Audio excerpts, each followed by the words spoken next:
Okay, war number 5, and we're gonna start on path 6. We matched up against an opponent that only had 29 people in the alliance, so there's not going to be a placement on node 6, so we're immediately starting on node 15, and we're gonna start against this Elsa here. And this is a pretty easy fight. It's just kind of a Dani fight where I just kind of get to SP2 and they just die. Dani is really good with this tactic, and you know, she destroys pretty much all the skill defenders that got in the tactic. So I don't get to use her too often because you don't see a lot of skill champs on path 8, which is what I usually take. But when I'm path splitting like this, and there's a mini that I know Dani can take, like one I'm going to take later, then I often get to bring her, and it's a fun time. So that's her first fight. I've got a mini boss coming up later for her. My next fight is going to be Hulkling, and this is on node 26. It's actually a pretty scary fight. You saw me actually read his abilities real quick just to see if he was immune to power steal, which I couldn't remember, and it turns out he is. Which, it's a good thing I checked because I kind of wanted to just power control him to death, but I'm not going to be able to do that, so we're going to throw the SP2 here just because I need to dump my power. I think I'm going to go for an SP3, and no, I'm not. I'm actually just going to dump my power at the SP2.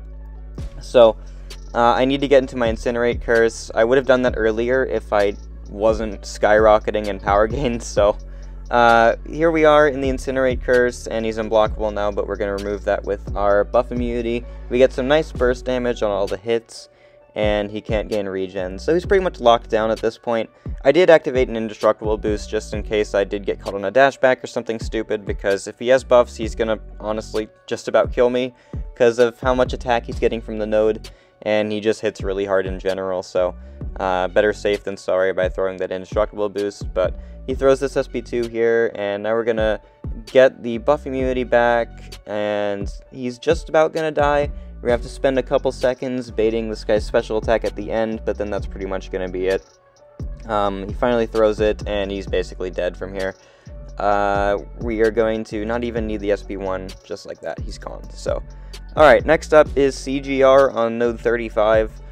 Definitely not the scariest placement for CGR on the map. I fought one last war that was a lot scarier than this. I've been usually fighting Cersei's on this node 35, and she's definitely been a lot harder than CGR here. So basically, I'm just going to get into the Incinerate curse and do a bunch of damage, and he's kind of shut down once I get buff immunity and stuff. And his buffs don't last really long, especially when I just nullify them with a light or a medium. So we go for a medium attack there, and then throw my SP2. It is worth mentioning that this war, I am running the Vision Arcus synergy because I had a free slot. I didn't need a pre-fight for any other fights, so I just opted to get a synergy for Claire, and I picked the Vision Arcus synergy, which allows her to have her special attacks cost 15% less power, and this is legitimately going to save my life in a later fight. Here it's just really nice and helpful to help me get to my SP2s a lot faster, help me do a bit more damage, but it's not like necessary here. I'm going to keep spamming double mediums, and then he's going to die pretty soon. I'm just going to block his SP2, even though he throws it into my block. That's so annoying, which is going to be a recurring theme later. But, so I just block it, not going to risk the dex, just use a potion. And then, yeah, so that's my path fights. And next I have Dani versus node 37 Kate Bishop. So rank 5 Ascended Kate Bishop, which is a little bit scary. Luckily for me, I know how to dex both of her special attacks very consistently, so I don't have to worry too much about that, because you don't want to block them. You'll get the effect triggered through the block, granted at a lower potency, but still. And you might be thinking that the regen is going to be very hard for Dani to deal with. Well, fun thing about Dani's kit is that when the opponent is Nero-shocked, skill champions cannot heal. And that is basically how we're going to be able to do this fight, because you can see one regen is healing for 2,000 a tick, like 4,000 a second, and it's going to be fine. It's going to be a relatively long fight, because I kind of have to keep playing to get a good crit RNG SP2, but it doesn't take me that long to get. So I'm going to get my phase, or my falter, in one more hit. I'm going to trigger it, get some neural arrows, and then we get some prowess just by hitting her, And we're gonna back off as far as we can whenever she throws those specials. It is a little scary when I'm dashing in, just trying to get an opening, and she doesn't go for it. Like sometimes I'm worried I'm gonna get parried for it. Luckily, I don't get parried in this fight. Another recurring theme we're gonna see later. I keep foreshadowing so many fights that are coming next, but so we throw the SP2, get a good crit on the first hit, and then just no crits after though. So now I'm like, okay, well we took off half her health, but she's gonna get so much health back from healing anyway. So now I just need to get into an SP2 as fast as physically possible, while also trying to keep her regens gone. But she keeps getting regens so often, so now I'm like, okay, this is just going to be a really long fight, and I have to worry about getting prowess still. I can't really parry that much, because if I parry, I'm going to be close to her, and I can't hit her, because then she's going to evade me, so I trigger my falter there, and I throw it into her block, because I don't know, I just messed up, but it's going to be fine. She doesn't recover fast enough for me to get hit there. The video glitched a little bit because I had to cut some of it out because I got a weird notification on my phone, even though I didn't disturb. Either way, yeah, at this point, I just need to build to an SP2 and then keep the regen under control, and she's gonna die. It's just a matter of getting there. So maybe I should have ran power backs in this fight, but I'm gonna be honest, I kind of thought she'd be dead in one SP2, but I just didn't get the crit RNG for that to happen. Even though I'm running the 5-star Gambit Relic. It is what it is. 5-star Gambit Relic isn't even, like, as insane as, like, a 6-star Gambit Relic, so, you definitely want a 6-star Gambit Relic to feel really confident about crits. Anyway, she's about to be dead here. I just need to trigger my falter, and then I'm pretty sure this SP2 is going to do it. Again, get a crit on the first hit, crit on the third hit, crit on the fifth hit, and yeah, she died, so. Eventually got her down. Just took a little bit of time. Didn't matter. I don't think we took a hit in that fight. It was pretty good, so. Alright, next up, we are going to be fighting the Serpent, or the Snerpent, which is a more fun thing to call him because of the thing, because Kabam Jax called him that on the live stream. I find it really funny. I'm just going to call him the Snerpent, and the video title is not going to be a typo. Just flat out saying it. It's going to say Snerpent on purpose.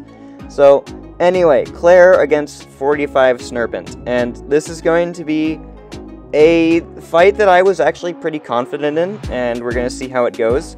I know how to fight Serpent relatively well. I fought him all 5 times in EQ. I never used Claire for him, but I figured on this node Claire would have a good time because every time we trigger a bleed immunity, we are going to gain a Clairvoyance charge until 20, of course. And we're spamming a lot of special attacks, so we do get power back boosts and stuff like that, and we can knock him down constantly in the corner a lot too, to make sure that we keep his charges to a minimum. The bleeds are going to be annoying because they just fall off instantly, but at the same time, I don't even know why I'm mentioning that, because her bleeds don't really do damage anyway. So if you don't know how to fight Serpent, you just need to make sure that you are far away from the first hit of his special attacks and then just block the rest of it, except for on his SP1 you can actually dex out of it, or just at least outdistance it. And so Claire's gonna have a good time here. When he has his inexorable passive, it's kind of annoying. Inexorable just means that when you hit him with a basic attack, he doesn't move backward. So kind of like Root, but also not like Root because it doesn't apply to special attacks, and when Serpent attacks me, he still moves forward. It really just makes it to where it's harder to push him in the corner. It's not really that big a deal. Anyway, I'm about to hit max Clairvoyance charges, and just like that, he is also at max of his charges, which means he's going to start gaining Furies. But at the same time, he's getting low on health. He's really tanky in this fight. Mainly, I'm going to be honest, I think the main reason that she's taking so long is because of Inequity. Because I fight a Serpent in the next war, and he goes down so much faster. But in this war, he's taking forever, and I think that's a lot of which because of Inequity when we get in the shock phase. He, of course, has the resistance up. He, of course, takes less damage from instant effects, which actually I don't think we trigger instant effects in this fight. But at the same time, that resistance up is actually like 40%, I believe. And, okay. Here's when disaster starts to happen. I dash in, and he parries me. I was trying to get an opening, and he parries me. You saw me light whiff there? That's because I was trying to use a medium attack before that light, and I was still in my block animation for some reason, so I got screwed up, and then my combo was wacky. So, anyway, we're okay, we're doing fine. We do have to make sure that we're getting the rhythm back. We have plenty of prowess, so I don't have to worry about getting that. And we're gonna go for an SP2 here, push him in the corner again, and we're still doing fine. There's nothing going wrong right now. We are taking a decent bit of damage from those shocks when they stack up at least, because like once you have 7, you're still actually taking damage, and then despair from those shocks is really annoying. Anyway, we're gonna bait this guy's SP1, getting some prowess before that, and we block the SP1. He dashes in, and we avoid it. We're fine. And, okay, so he's at 2% now, and I'm ready for the buff immunity to trigger. And I block to anti-evade his special attack so I can get to my buff immunity before he throws a special, and he just throws a special in my block.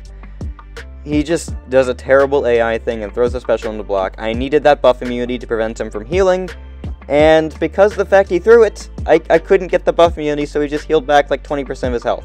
And now he's spamming SP2s, and I'm like, oh my gosh, I'm gonna lose it. Okay, so because of the fact he doesn't have that true focus, I could dex out of that special attack. And we're still okay, and then I get caught on a dashback. Getting caught on a dashback was my fault. Getting parried was like half my fault, but him throwing the special into my block was just like, dude, I could have killed you if you didn't do that, and I'm so upset. I had the fight perfectly under control. I got parried, he threw the special in my block, I got caught on a dashback, and those were the 3 mistakes, some of which my fault, some of which are AI fault. It's just whatever. I'm gonna finish him off relatively fast, and this time, am I gonna hit the buff immunity on the death immunity? I don't remember. We're gonna see. I don't remember how the second attempt went, except for the fact that she did a good enough job. Yeah, we're gonna kill him with the buff immunity to prevent him from his death immunity, so. Oh my gosh, that fight sucked. That was such an easy fight that I just lost control of. I don't know. I would definitely take that fight again. I had it in the bag, and I just eventually didn't.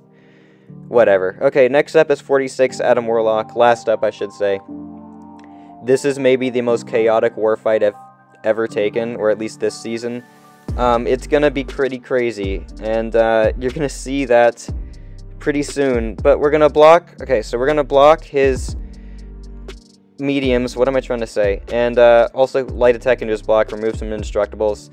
Now, the fun thing about Claire versus Adam Warlock is that if you throw a special in the poison or plague curse, then you can power steal. And when you power steal Adam, he can't use his power gain for 12 seconds. So that's basically the best way to counter him. I should have blocked that special attack. I had the buff immunity, so he couldn't go unblockable. That was a mistake on my part. And I think I lost some of my indestructible boost because of that. That was a big mistake. I should have blocked that special. It definitely makes a big difference if you can parry the special attacks because of the amount of block penetration he's getting. Let's see. So he throws a special there. I'm going to go for the parry. Still take a decent bit of damage, but it's okay. And we're going to parry again, go for another power steal. And we're having a lot more power because of both power backs, because of power steal, and because of the Arcus synergy. Got caught on dashback. Again, like, I'm just getting caught on dashback so many times this war. And I was at 1% health. Literally 1% health. I was about to lose my mind. And I legitimately thought, oh, well, I guess I'm dead now. I didn't think I was going to make it past 1%. But it's okay, we threw the SP3. We're at 16% now. Okay, this is when the Arcus synergy is going to shine big time.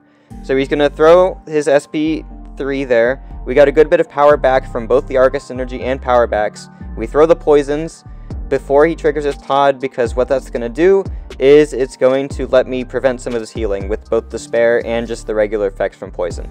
So look, we're back to another SP2, just like that.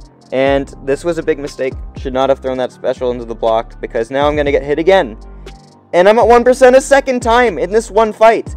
And we're still okay because we're spamming SP2s. I throw the relic out of nowhere. another stupid thing. You can tell that I'm just completely panicking in this fight. And we're cycling a second SP2. We throw the special again. We're going back to another SP2 in just a second. We're going to heavy, use the poisons to prevent some of his healing. Instead of getting like 10% back... Oh wait, never mind, we had the buff immunity. Never mind, he didn't get healing anyway. We have another SP2. He dies. I hit 1% twice in that fight. I don't know how I lived that. I genuinely don't know how I survived that. But the Arcus Energy and the power back boost saved my butt. Dude, that was the most chaotic fight I've had in so long. Okay, so we did lose the war. We're now 2-3. It's not going well for us. Still in Plat 2. Feels kind of bad, but it's okay. We're gonna be fine. We're gonna pull it back around. I believe in us. So, okay, thank you so much for watching. This was such a ridiculous war video for me, but it's also kind of long. But I hope you enjoyed seeing the video. If you did, like, subscribe, all that fun YouTube things, and I will see you in the next one.